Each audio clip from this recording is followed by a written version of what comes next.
Hello, I'm horror cartoonist Dennis St. John. I draw monsters and write twisted tales. As you can imagine, I was a little obsessed with Buffy the Vampire Slayer. Lucky for me, so were most of my high school friends, all except one. One friend who stubbornly refused to join the Scoobies. So here we are, 20-some-odd years later. I'm teaming up with Doc Travis, John Teach Landis, and maybe a special guest or two. And we're going to make our friend, Michael Poley, watch one episode of Buffy a week until he's no longer the Buffy Virgin.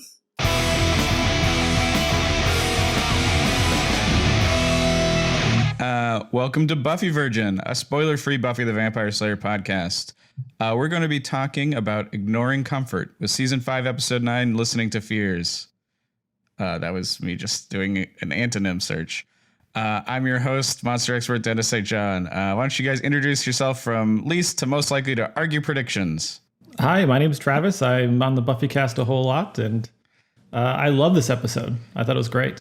My name is Michael. I'm the Virgin. I've only seen Buffy up to Season 5, Episode 9, Listening to Fear, and I never get a chance to defend my predictions. My name is John, and I do not argue predictions. I state facts. All right.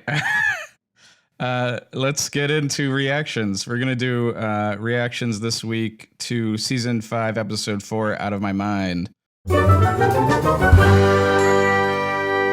Audience reactions. So Anana Mouse, who's not a moose, says, holding medical professionals hostage for surgery seems to be a popular trope in TV, especially in crime dramas. My question is, would veterinarians be able to treat gunshot wounds? I've seen that in a few shows. Totally. That's definitely a thing. Dr. Travis, what do you think? I mean, I know, yes, you're not a veterinarian, but... Veterinarians are very highly trained. It's harder to get into veterinarian school than medical school. So, chew on that. That's very interesting. I would say depending on where you got shot, possibly, for a through and through gunshot wound, they just have to sew up the subcutaneous skin. I think there's some good value. Where you got shot, like you mean like if I get shot in the dog pound, it'll just be convenient? Well, if you get shot in your tail, yes. But no, if you get shot in your arm or, depends on where, but probably like most things with movies are made up. So I wouldn't really put too much stock on that, to be honest. If I had to get real with the audience, I wouldn't go seek out a veterinarian if I got shot. In the movies, it's usually that the veterinarian is like cool with the underground criminal community and won't report it. Is that true of vets? Do you think vets are like a little shady? I don't think so. I don't have a pet right now, so I haven't seen a veterinarian in a long time. I don't know.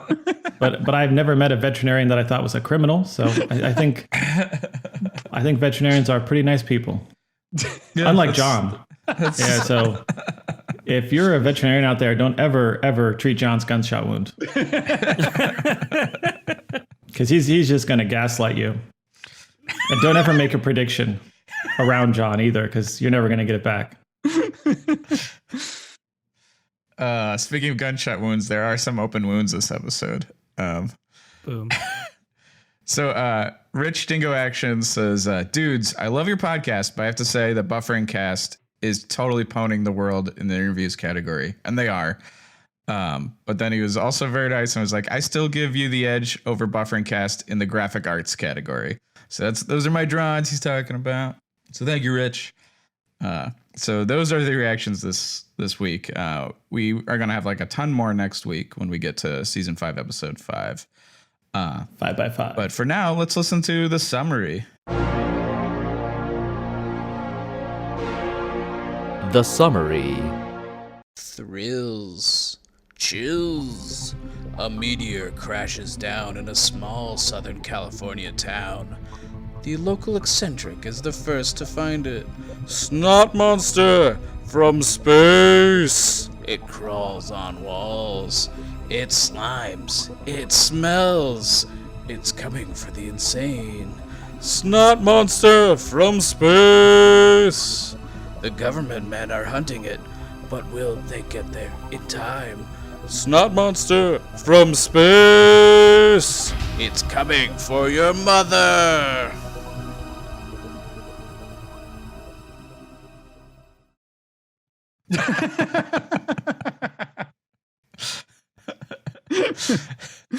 All right, thank you. Let's go into great lines. Great lines. John, why don't you start us? Yes. So I love it when Willow comes in and says, "Ooh, I feel just like Santa Claus, except thinner and younger and female and, well, Jewish." Love the little string of pearls of things that she is that is not like Santa Claus. I don't think I believe in tiny Santa Claus. Yeah, so I just love this amazing run-in with Spike over at the Joyce compound. Can someone do Buffy? I could do it. What the hell are you doing in my house? Right then, caught me. Your basement's full of junk, and me being in need of a junk. Were you were stealing? Well, yeah. Can't exactly work the counter at Burger Barn, can I? For some reason, this killed me. This is so good. Well, it actually does make practical sense because, like, he can't steal things from stores because he might get into a fight and then he wouldn't be able to defend himself against the person. He can't steal things from people's houses because he can't go into anybody's house except Buffy's. But he's clearly stealing her photos, right? My line was from Riley. A Riley line. Riley says when they've had to find the body outside near the lake, "That might be toxic. Don't touch it." Xander's, "Oh yeah, touching it was my first impulse. Luckily, I have moved on to my second, which is dry heaving and running like hell." But I love that trope where someone just assumes someone wants to touch the incredibly dangerous thing and also want to touch the dead body immediately. Let me touch the dead body's mouth immediately.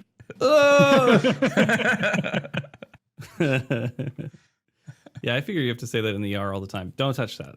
Don't touch that. Don't touch that. People, stop touching things. We shouldn't let families come back here. So this is between Giles and Xander. Starts with Xander. "I still don't know why we had to come here to get info about a killer snot monster. Because it's a killer snot monster from outer space. I did not say that." Just such a Giles snooze fest line. All right, let's do the kill count. The kill count. I counted 6 humans, 2 vamps, all Willow, and 1 beetle demon from the moon. All right, so now that you know that, let's move on to weird noticings and trivia. Weird noticings.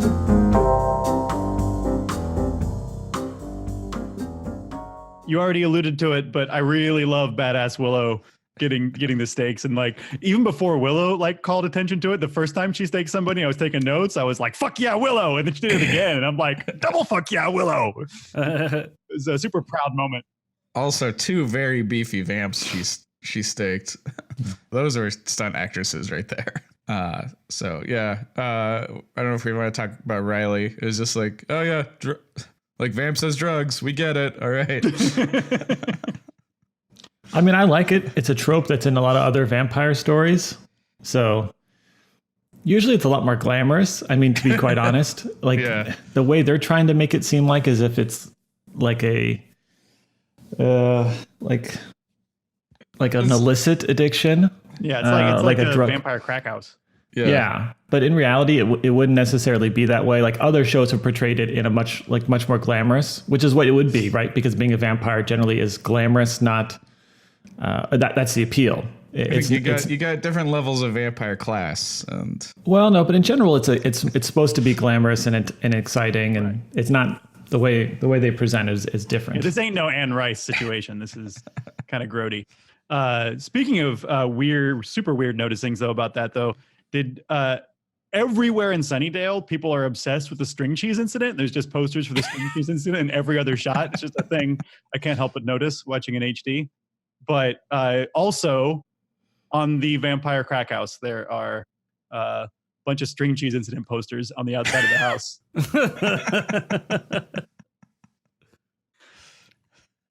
Wow. So, Mike, you don't believe that Riley's really doing this? I just couldn't believe that this was really happening with the like PSA style push in on a crack house and then someone getting eaten or whatever, like slowly getting their blood sucked out of them. Like, this is not happening. What is the explanation that they can possibly come up with for this? Like, I just couldn't believe it that they would do that with Riley. He's getting smarter. He's not getting his neck bitten. Like, it's easier to hide that wound. I think it's great. I mean, I could use way more minutes with this scene. This scene's way more interesting than I think. I love it. I wish that scene. There's so much more to that. But I think Riley should be tired and weak after donating so much blood this episode. But he's not really. Like, they should have made him like tumble over when he's like alone in the lake area. Like, he should have to like fake it, and then when they're gone, like drop to his knees and like pant. That would have elevated it. But they didn't. I mean, he's just like superhuman Riley, who's not really superhuman. Yeah. Yeah. He definitely would be weak or shaky. So just say Willow bringing gifts and Buffy homework felt like a callback to Killed by Death.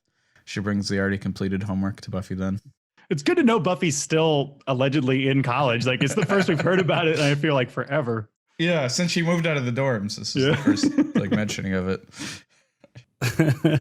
Well, I guess from the earlier scene here, Scooby Squad could totally benefit from some uniforms. Like, they almost all stab each other, a couple of times. It feels like literally Xander's like, human chest, before getting stabbed. Yeah, uniforms. Maybe not just wear whatever when you go out. Because like, this doesn't feel like the first time this kind of problem has happened. Yeah. So They should have a little uniform that has like an X with like the circle around it, and or a circle not to stake that area, like a Ghostbuster sign, but over their heart. That'd be freaking perfect. That'd be kind of, dude. We should make some of those shirts. Those sound really really cool, actually. Those sound like targets to me. No, it's got the "don't do it." No, it's like when people are like, "Don't do drugs," and they're like, "I've got to do drugs." No, don't do drugs. And at one side of the t-shirt it can say, "I'm your friend," and the other side it says, "Don't stake me." Bro, just like it's super clear to your friends. I think one that just says "human chest" and human. That would be a good one. Human chest. Yeah. Okay. Well, we gotta do some concepts because this sounds really actually fun. Well, don't wear leather jackets all the freaking time. Everyone's wearing leather jackets. Mike, that's impossible. It's the year 2000. Everything was made of leather. They even had leather phones, leather steering wheels, everything. I also like how there's like neck armor. There's like medieval armor that covers the neck perfectly.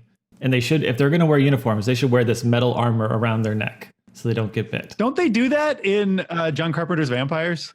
I believe they probably do. But I'm just saying, like they should have at this point, season 5. I mean, I think like 1 week of knowing that the vampires are real, we would have devised some sort of leather protection to wear around our neck, a leather collar of some sort.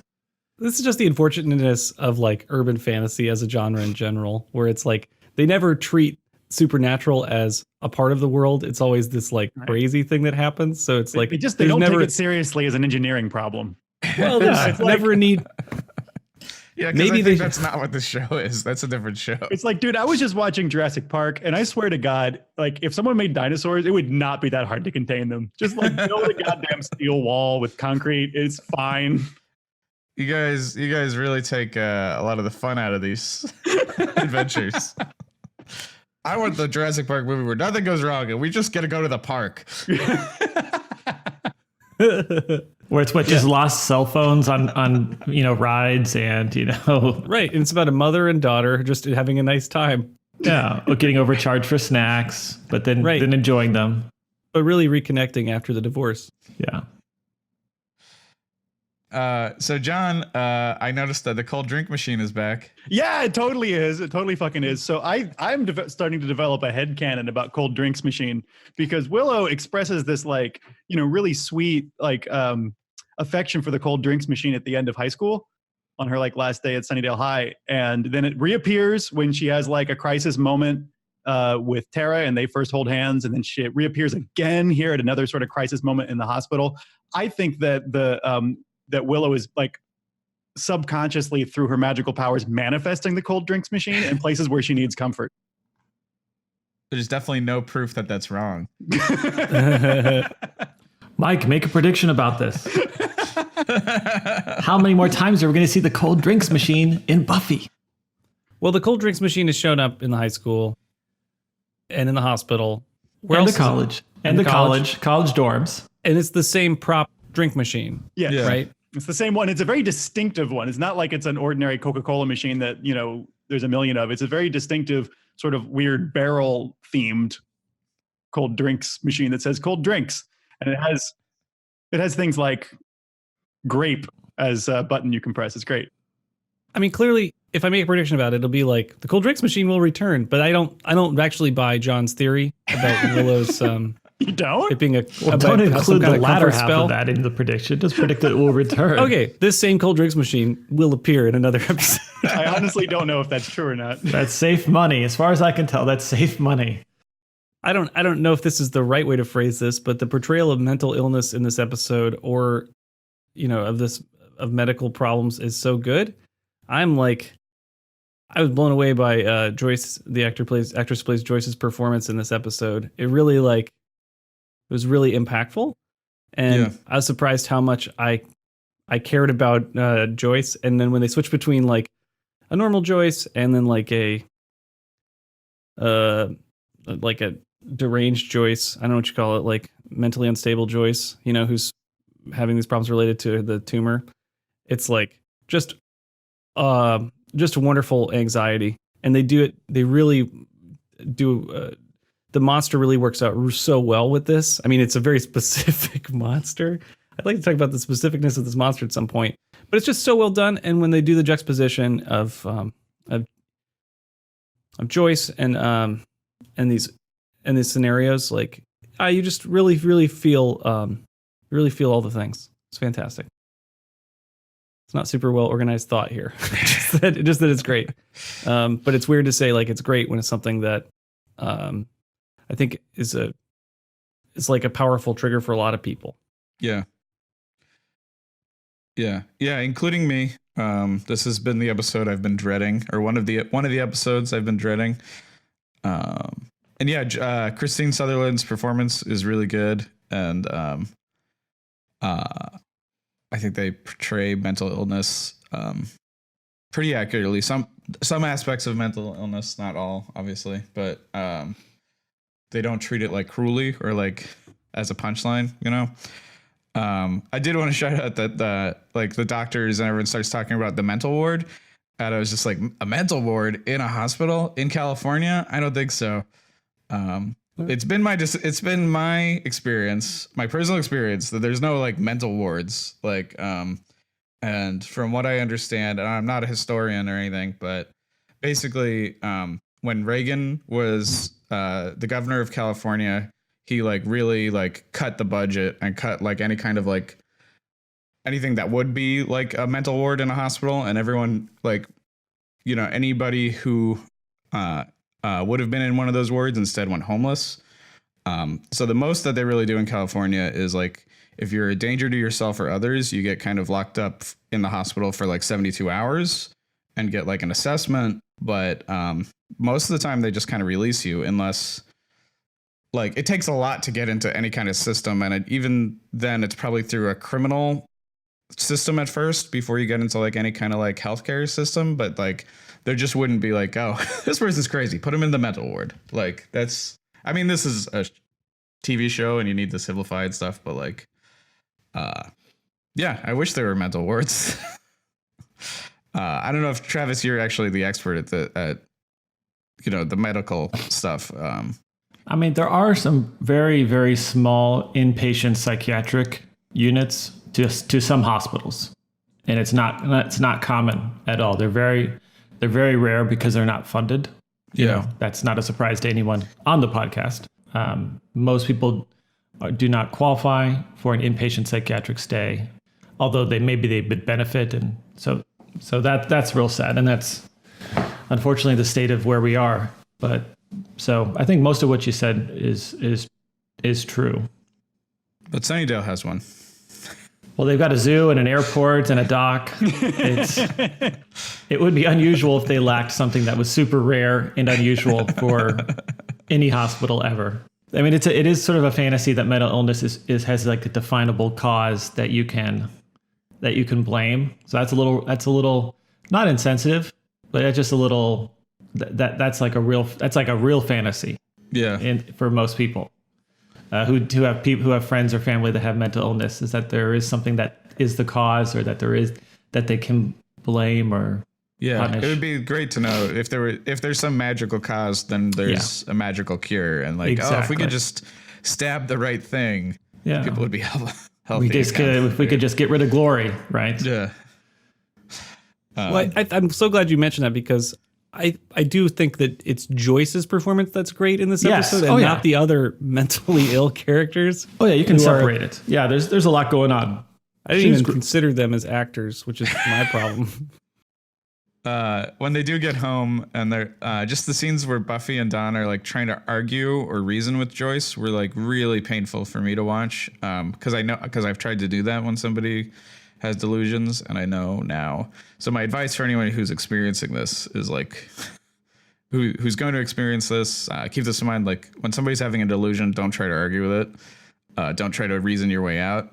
And also, more importantly, don't take it personally. Like, the delusions are not who they really are. You're not like fighting with like your mom or your like whoever. You're fighting with like a disease. So that's my advice. Sorry, let's move on. No, to that's something great else. advice. Yeah. Thank you. So Riley calls in like a man by the desk, a man in the desk, whatever this is, this like X-Files sounding character who then summons, a helicopter full of dudes to deal with the extraterrestrial problem. It's the Initiative 2.0. Yeah, it had his friend there, Graham. He's getting that sweet residual money now. Yeah, I wonder if I feel like Mike has yet to really identify who Graham is. Did you not realize that was Graham? No, I didn't pick up that it's Graham. Oh shit! Really?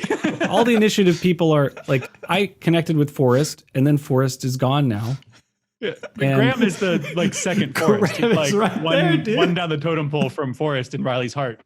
Yeah. That was Graham with all those dudes. I mean, they're all like white dudes that look the same, but they look like a little bit different. Also, Graham is a super distinctive looking dude. Like, his face is a perfect rectangle. I mean, now that you say it, yes, I know who Graham is now, but it's also like, I don't know.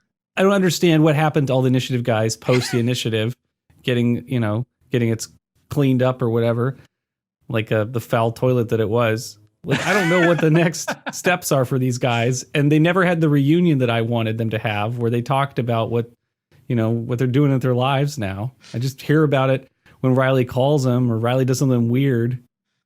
I mean, this was close to a reunion. This is what they're doing. They're just still working for the government. Black ops, man. Just that Riley can go from like getting fed on in a crack house to calling in a super squad to deal with the demon problem that's completely nothing to do with the Scooby Squad. And by the way, he said he would totally contact the Scooby Squad if there was problems or whatever. Like he doesn't even let them know that there's a military op that he could call in anytime. Why don't they blow up these fucking cemeteries? I mean, it's just like, there's so many things wrong with this. Like, fucking put containment bubbles and quarantine these fucking cemeteries. Don't let people go in there at night to die or whatever.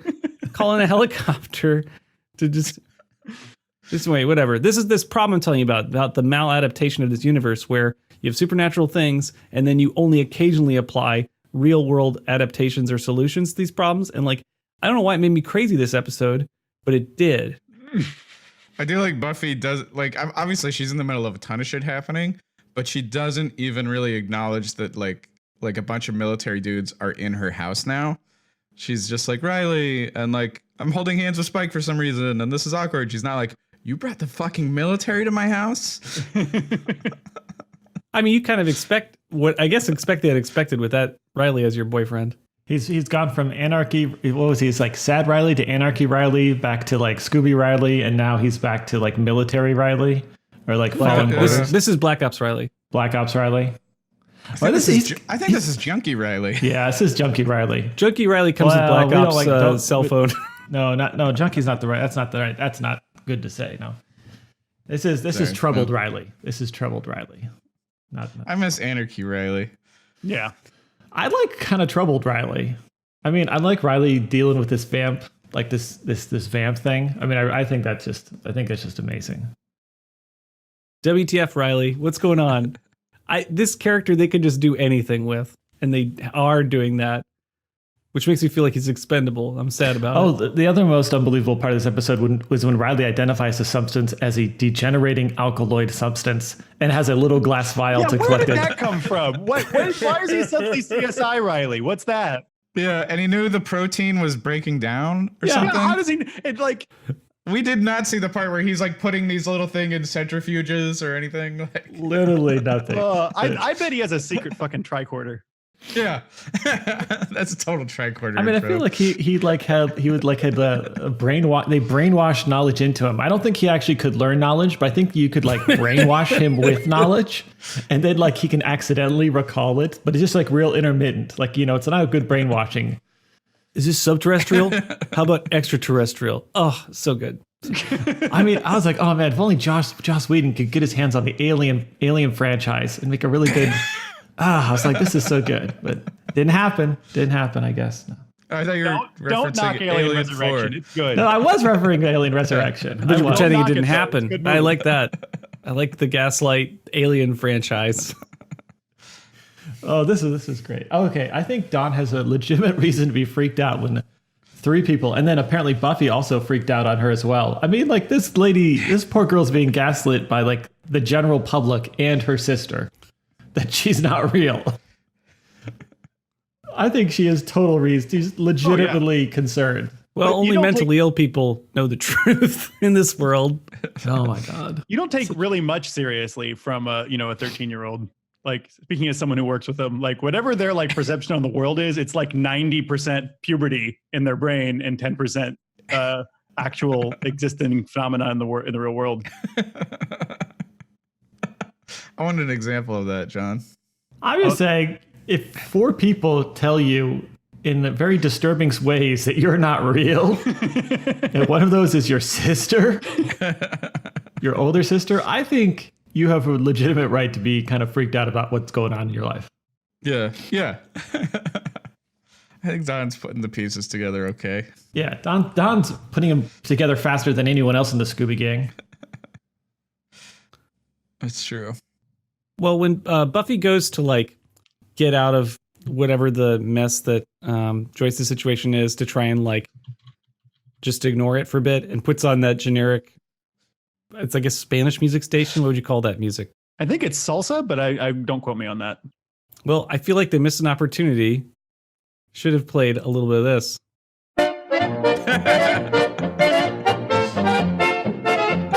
Anyway, just to poke it to me sounded like this is better crying while doing the dishes music. But that's just where I went with that. I was like, oh man, this has been a polka moment. That was the Beer Barrel Polka by Frankie Yankovic and his Yanks.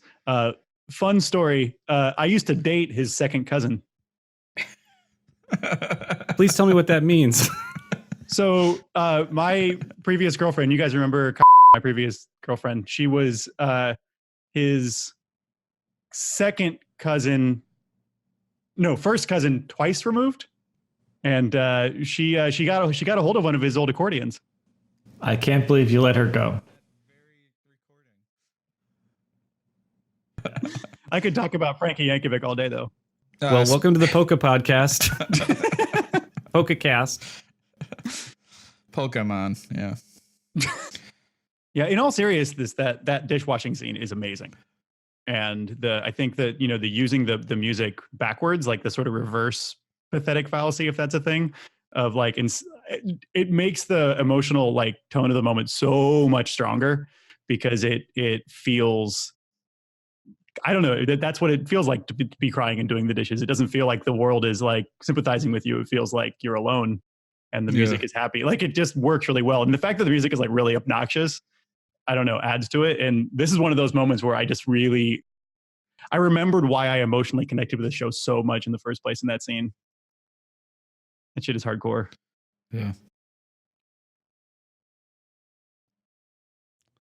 I won't bring up that polka music again. I didn't realize that would be such a trigger.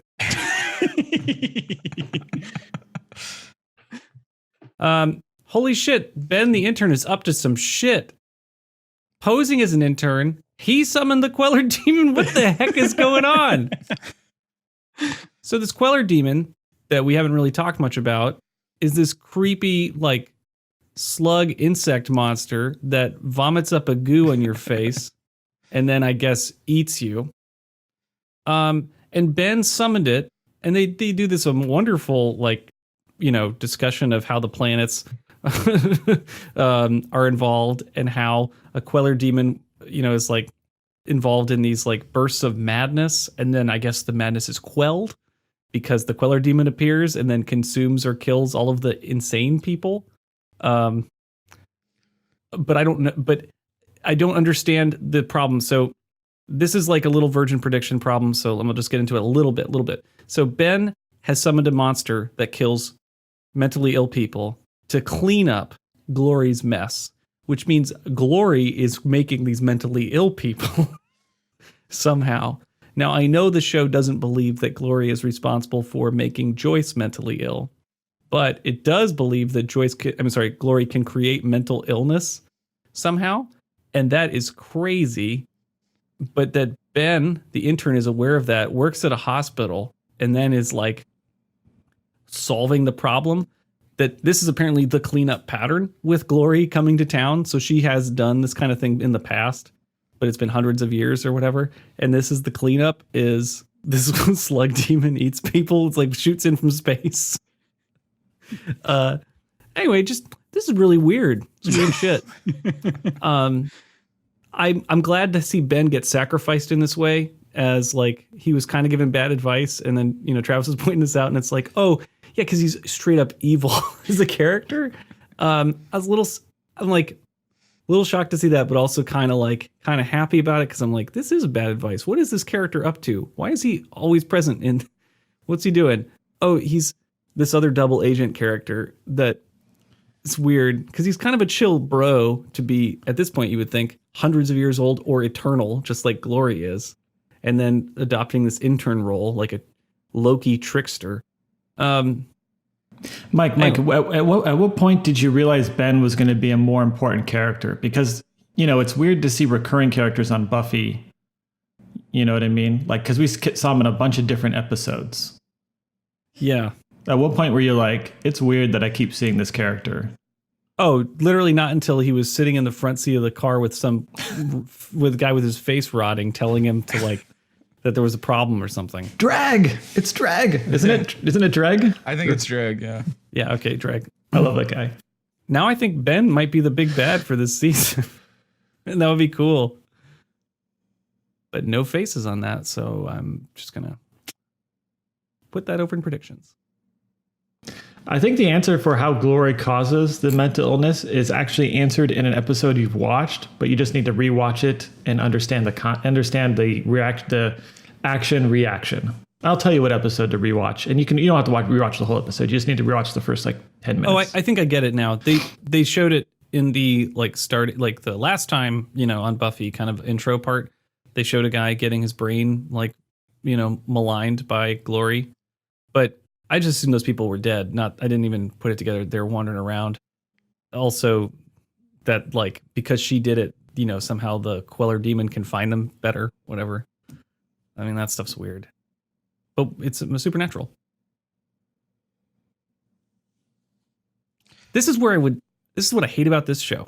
I am I would love to talk about this, and I have so many things I'd love to talk about, but it's always just later. And that's the nature of this show, where there's interesting things happening, and this must be infuriating for listeners, or it's a hook. I don't know, but could be infuriating where it's oh, I know exactly what's going to happen. Yeah, people who have time traveled and then one guy who hasn't time traveled, and he's there, and everyone's like, what do you think's going to happen next? And the guy who hasn't time traveled is like, well, I mean, we're probably all going to, that would be a really good, podcast about politics with 4 time travelers and 1 non-time traveler. And they're like the time travelers keep focusing on this thing that's happening, and then the guy's just like, I just want to talk about what's happening with Congress right now. And they're like, no, look at what's happening in Missouri. Yeah. I just it's September 10th, 2001. Oh shit, dude, you've got no idea. These time travelers are terrible people. Right. And there's a terrible person to be a time traveler who doesn't tell people. Okay. Spoilers. 2 great titles for this podcast. One is, September 10th. Great title for a podcast. Everybody gets what's going on. The other, July 5th. What? The day after we declare our independence. All right. Then what happens? Anyway, whatever. This is maybe too high concept for you guys. July 5th totally should have been the name of the Independence Day sequel. I know, right? Yeah. Don't get me started on next Friday, people. Or the Friday after that. That's a movie with 6 built-in sequel titles. 6 built-in sequel titles.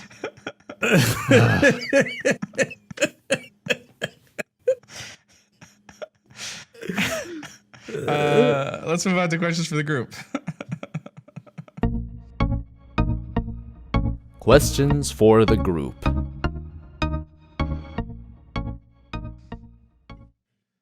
Hey, Dennis, and everyone else on the podcast. People who have lived with mentally ill family members, how much is this episode a trigger for you, and how true does this episode feel? Well, I was going to get into this more in themes and deep stuff. Yeah, but, please. The answer is very much so. How much? It's to the 10th degree. I will say the last time I watched this episode was it was right after my mom died, and I was feeling very numb, and I I was like, I need to experience I chose to watch this episode pretty close to after my mom died, and I had a whole different experience where I got really mad at Buffy, and I was like fuck you, you're experiencing this for one day, try doing it for years, this is nothing, Buffy. So that was a weird reaction I had at the time, but yeah, since then I've been dreading this episode coming back up, because it's a very strong trigger episode. I feel like you've been dreading this episode or these series episodes since we started this project in a way that's interesting, because it's kind of, there's a profound countdown to these episodes from episode 1, season 1. Yeah. And I think I've experienced your dread, and you probably brought it up. Listeners will be aware of it, that you've brought up the dread of these episodes. Is it as dreadful as you had imagined? Is it as dreadful? That I guess not really. I mean, because it's not gonna throw me into a full flashback or anything. And this is stuff I'm dealing with the repercussions of it. So it's not like it's bringing up a wound I've completely closed, So yeah, maybe my dread was overblown, I guess. I mean, there's still more episodes of this. Yeah. Yeah. I mean, your dread is definitely palpable. I feel, a little bit guilty because I've said on numerous occasions that season 5 is my second favorite Buffy season. And it's really painful for you more than me to watch. So, I mean, I do feel guilty about, that as well. I mean, it's just I don't know. I don't know what to make of that. That unfortunate, my love for season 5 is a lot more painful for you than. Yeah, I mean, I can acknowledge this is a really good season. I was just not looking forward to this season. Yeah, just totally understandable. And I mean, I think it speaks to the quality of the show that this is triggering real things for me instead of triggering irritation with how bad it is, with it being bad portrayals. And just for listeners, like my mom didn't have a brain tumor. She had Alzheimer's, but her Alzheimer's was connected with delusions and with a psychotic break. So that connected into like really similar to behavior to what Joyce was doing this episode. Which I think is also kind of interesting how like symptoms can be very similar across different kinds of illnesses. So it's not like, it's not an exact one-to-one relationship, but I guess that's all I have to say. We love you, Dennis. Oh, thanks, guys. Yeah, definitely we love you. And this was something I was concerned about. I'm proud of you for doing this and being on the podcast for this, because I know this is like could be as as painful as you want it to be as far as like an opportunity to talk about or to re-experience trauma. So like I don't know, this is a tough one. But we'll talk about it again in themes, I guess. And then for a few more weeks at least. Yeah. Maybe. I don't know. Maybe this is the end of this. Oh gosh, you damn time travelers. Jad, I think you have a interesting question. On a completely different level of discussion, what's up with crosswalk buttons? They're totally connected. What's the deal Joyce with is crosswalk wrong. buttons? I've heard this. I don't know if it's an urban legend or what, but that crosswalk buttons don't do anything, and it's just to pacify pedestrians. That can't be true, right? Nowadays they are true. Nowadays they are connected. Okay. Oh, okay. Because I am a pedestrian often when I walk to work and stuff, and if I don't press that button, it doesn't trigger, and I have to sit through a whole light. Also, like as a group of people that need to be pacified, do you really think that like pedestrians are a group of people that the government's going to spend money pacifying? I feel like there's a million other like social engineering tactics that would come before like slightly grouchy pedestrians. But I don't know. Who says this? What is this a Joyce ramble? Yeah, at the beginning, when Joyce is pressing the call button, she's getting really mad, and she's like, "This isn't even connected to anything. It's like those crosswalk push buttons." Okay, got it. Yeah, okay. Mike, how many times we tell you got to watch this episode 10 times before you're on the podcast? I'm with you now. Yeah. Anyway, that's does crazy. anybody actually know? I mean, it sounds like the consensus here is that crosswalk buttons generally work. Yeah. Okay, just wanted to check. Oh yeah, they totally Reality work. check. Now, unfortunately, this world is still full of triggers that don't trigger, like drive-throughs. If you walk through a drive-through, that shit does not trigger, and it's terrible. I went and got Taco Bell at like 1 a.m. on Saturday morning, and I took my bike. Nothing triggered. I had to go through twice. That's because it's like a weight trigger, right? The weight of the car pushes it down. Isn't that true? It must so. be. Yeah, But, that's not like a placebo trigger. That's just you bringing the wrong vehicle. Mike, if you rode an elephant to that drive-through, you would have triggered it. You're just not riding the right the right mount, my friend. Should have taken my wagon full of bricks. Yeah. Load up your wagon, 2 horses, 2 horsepower wagon, right? Oh yeah, let's do themes and deep stuff.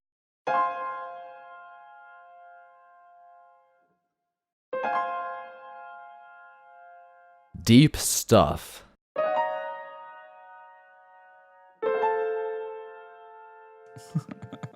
Is the Queller a demon, an alien, or an alien demon? Discuss. I believe it's an alien demon. Agreed. I think it's a demon from the moon. It is a cool looking. It is a really like different looking demon. It's still got kind of the classic Buffy demon teeth, or a variation on those. It's similar to the kind we've seen on like the Fear Demon. But I mean, it's a pretty new design for them. The person in the suit, I looked her up. I forget her name now, but she was in Total Recall. I love that it's a physical suit and it's not a digital thing. Like, it's so creepy. There's such great Stephen King vibes about this whole freaking episode. Totally. It feels like except for the Riley parts, it feels like a really, and the Spike parts. It feels like a really good Stephen King episode of like some kind of Stephen King one-off series. Just like the creeping dread And then that scene where Joyce is yelling at this monster, but the way that they show Dawn, it's like Dawn is just trying to like ignore her mom's ravings, and then like it's at a monster, and that somehow that's processed through Joyce's illness is just like amazingly well done as a scene sequence. And of course that's why they don't see or hear the monster initially attack, because they're trying to ignore mom's raves. Like, oh, so amazing. That 3 minutes could be like a short film and kill, Totally. And the limits of the effects of the time and stuff, and that it's a practical suit. So there's that scene in the hospital where I think it's Joyce or Dawn in the waiting room, and you see the Queller demon climbing up the walls, and just something doesn't look right in that scene, because it's like a superimposed scene, and there's like a Gaussian filter, a Gaussian blur over it, because like the limitations made it look creepier and weirder than like a perfectly well done CGI shot would have done, yeah. Yeah, I think it's a very cool looking demon. And it pukes. Yeah, I gotta love a mucus demon. Yeah. And it scampers. I'm on the fence of it, calling it just a demon, because an alien, it seems like something, an alien would be from another planet, but this demon has visited this planet multiple times. So, I mean, I guess it could still be an alien, but at what point are aliens and not alien demons? I guess it's to do with the Dewey Motivation. Decimal System. Apparently, it's like, where do you find the book about it? Because it's like there's human, and then Queller demon seems based on like some kind of urban legend of like, where did the mentally ill people go? Yeah. I guess one of the incidences, one of the comet or asteroid incidences Willow talks about is real. Yeah, totally. The one in Siberia. Yeah. Yeah. That's totally real. oh, is there a prediction about them working at the library at campus? Did Mike ever have a? Didn't you say that Mike the new predicted Scooby? that Giles would become the campus librarian. And Okay. He would work at the Yeah, this is university. You were close to getting a prediction. Yeah, that was denied. All right. Thanks, man. Okay, so this is a bit of a tangent, but I really started thinking about some of the like kind of weird metaphysical stuff going on in this episode. So like, Joyce has these personality shifts in this episode because her tumor is putting pressure on her brain, right?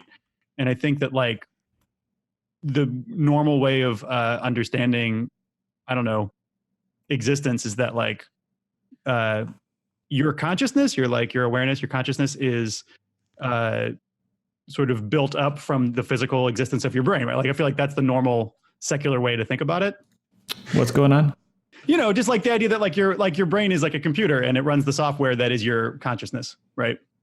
I think that's our normal way of thinking about it. But there's this Like non-religious, yeah. So, but yeah, exactly. And to not think that is usually involves some kind of like a religious point of view.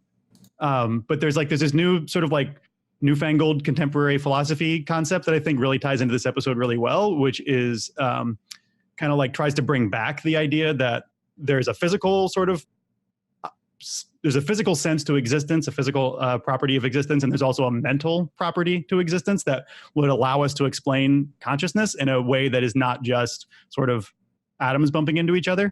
And Dawn fits into this really well. So they call this a philosophical zombie. This comes from this philosopher, David Chalmers. And so what a philosophical zombie is this. It's a thought experiment. It's designed to prove that your awareness, your consciousness, is not the product of physical processes. It's not just the product of science. So the argument goes like this. Can you imagine a person who is just like you, but has no consciousness, no inner awareness of themselves, right? So like they react in the same way. If you poke them, they will complain. If you give them a book to read, they'll read it and tell you about it. But it's a purely mechanical being on the inside, and there's no awareness. Like, can you imagine that? Yes. Yes. Okay. Sure. Thank you for playing along. So since you can imagine that, right? And yet you are aware that you have consciousness. You're aware of your own consciousness, right?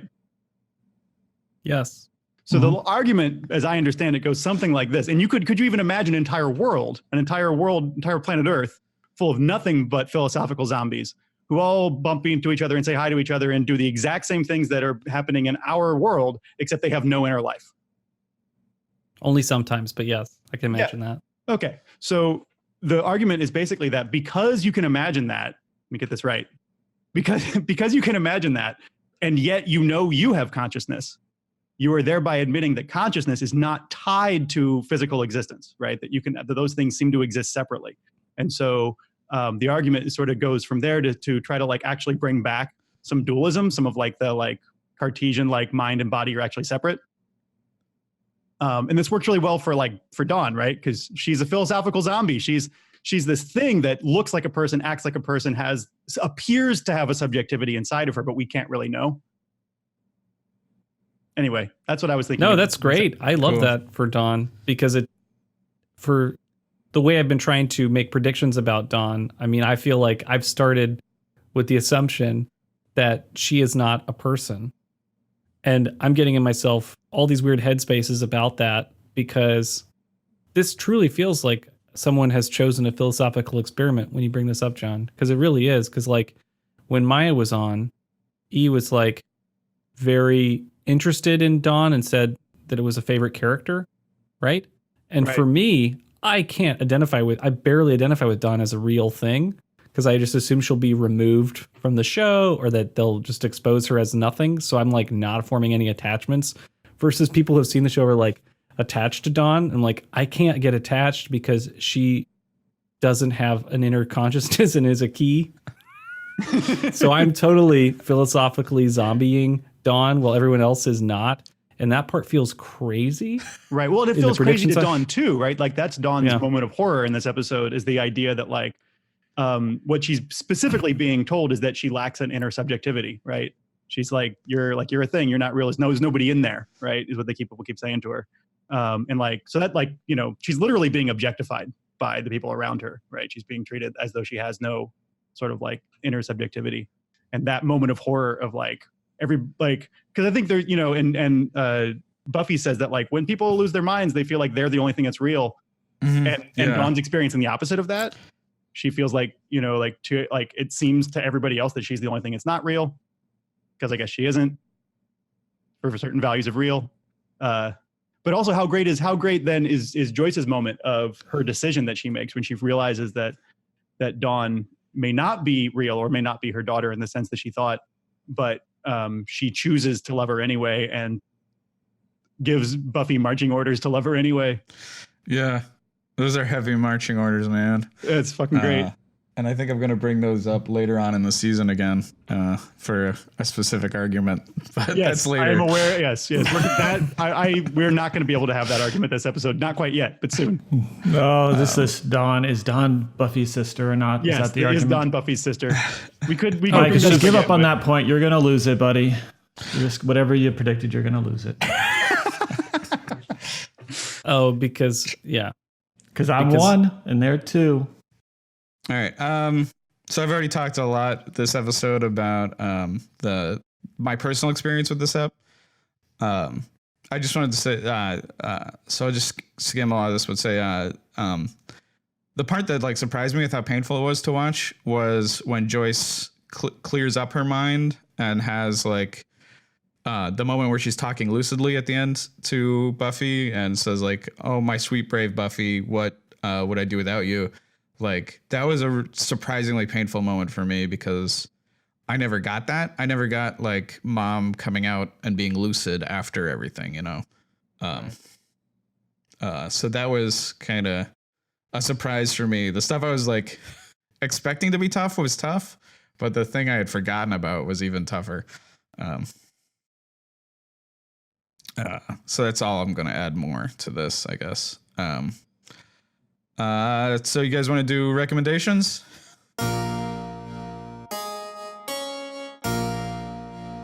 Recommendations. So I was thinking British sci-fi about alien invasions, and the kind of quintessential early one is the Quatermass experiment. It's coming for you from space to wipe all living things from the face of the earth. Which was a BBC like 6-part series, later edited into a movie. It's kind of the like progenitor of the like alien lands on Earth and shit goes wrong story. And then in the 60s, it had kind of a remake sequel called Quatermass and the Pit.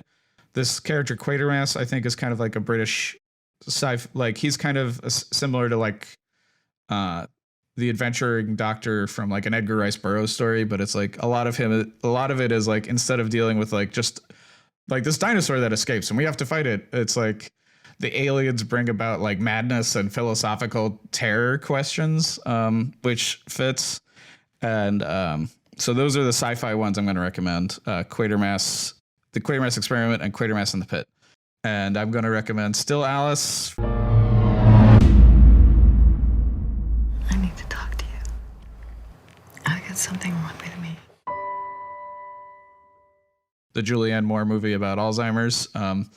This was the first movie I saw in theaters where I really connected with Kristen Stewart's character, because she was really going through what I was going through at the time, including like moving across the country to help take care of her parent.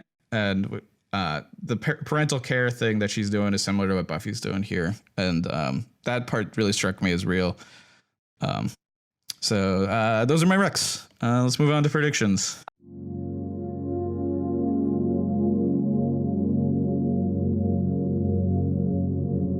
Virgin predictions. Okay, predictions. Let's have a look here. Michael, at present, your overall accuracy is a 62.28.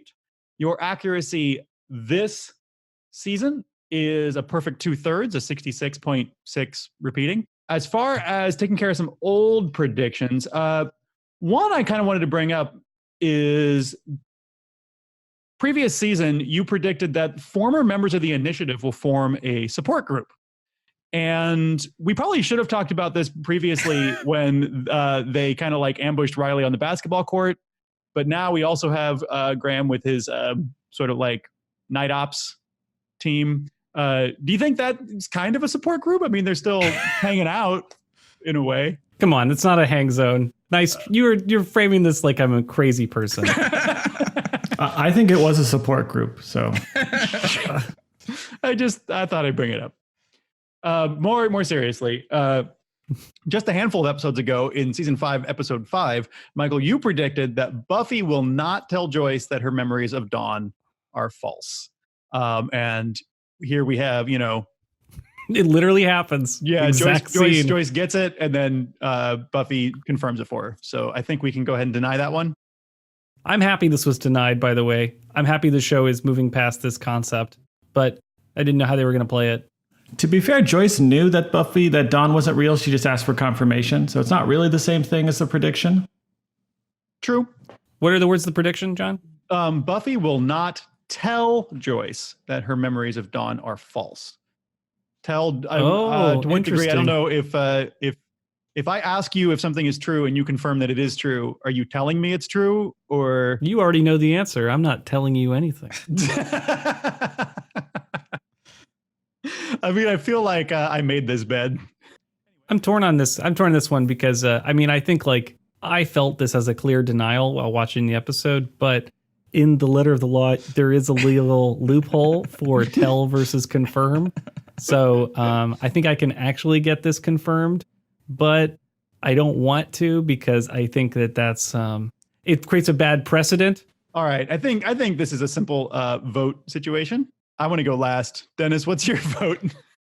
I would call this a simple denial, but okay. I also don't want to get in a fight with Travis this episode. I feel like yeah.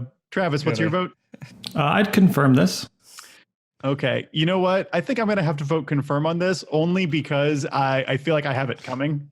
I feel like I've been difficult on language so many times that I really have no right to complain and talk about the spirit of the law at this point. So on those grounds, but you realize by doing this, John, you're going for a full literal interpretation, right? That this is setting a precedent of literal interpretations. We're operating on that precedent that's been set for the previous 4 seasons. We are already operating on a literal interpretation. Yeah, exactly. It's based on precedent that I want to make this call. Wow. Listeners, this is unbelievable. I'm shocked. Fair play, right? So that bumped you up for this season, Michael. Almost 2 percentage points. You're at, or more than 2 percentage points. You're at a 68.75 for season 5. Your overall accuracy is a 63%. So that bumped you up to the next percentage point in your overall accuracy as well. So well done. Cool. So I've got some predictions here. So first of all, now that I know Graham is back in the game and I have a name for him, Graham is going to die in season 5. There's just no way. Graham, you got to go. Second prediction, I want no mercy for Ben the intern. He's going to die in season 5. And I know who's going to kill him too. Faith is going to kill Ben. She's the only person that can kill Ben effectively. Faith or Spike, but I think Faith is going to do it because Faith is like good at killing humans. Spike could kill him because he's evil, but it might be more fun to have, have Faith in the mix. However, I do think, I think Spike could kill Glory, but I don't know if I want to predict that. But I think that would be a pretty rad moment for that to happen. Because there hasn't been any interactions really with Spike in this Glory story. And it actually, I think, could add some gravitas to the story.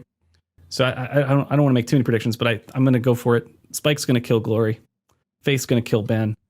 And then my super prediction, worth all the meatballs, the exact cold drinks machine will return. I think this is an easy prediction, and I just want to get these points. But this cold drinks machine, it's everybody's favorite prop. Okay, so we've seen it in the high school. We've seen it in the hospital. We're going to see it in another location, same machine. And this prediction is purely based on my need to make John insane. And so this prediction will keep his eyes buzzing in the background for this cold drinks machine. You can't help it. All right. I think that's the end then. All right. I've been Dennis St. John. You can find me at DENISCOMIX on Twitter, and that's my .com. I got books. I make horror comics, and I'm working on some new stuff. You can follow my Patreon, DENISSTJOHN, to find out about that. Michael, what are you working on these days? Man, I'm moving slowly on these YouTube things because I have just a bunch of stuff going on. No one tells you how hard it is to be a business owner.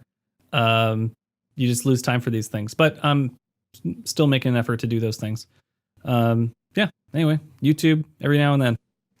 All right, then I want to thank you one and all for listening and talking to us at Buffy Virgin. You can visit our website, buffyvirgin.com, for links to our blog, YouTube, Twitter, and Instagram. Reach out. We love to hear from you. And don't forget to rate and review us on the podcast listener of your choice. And we'll see you in hell.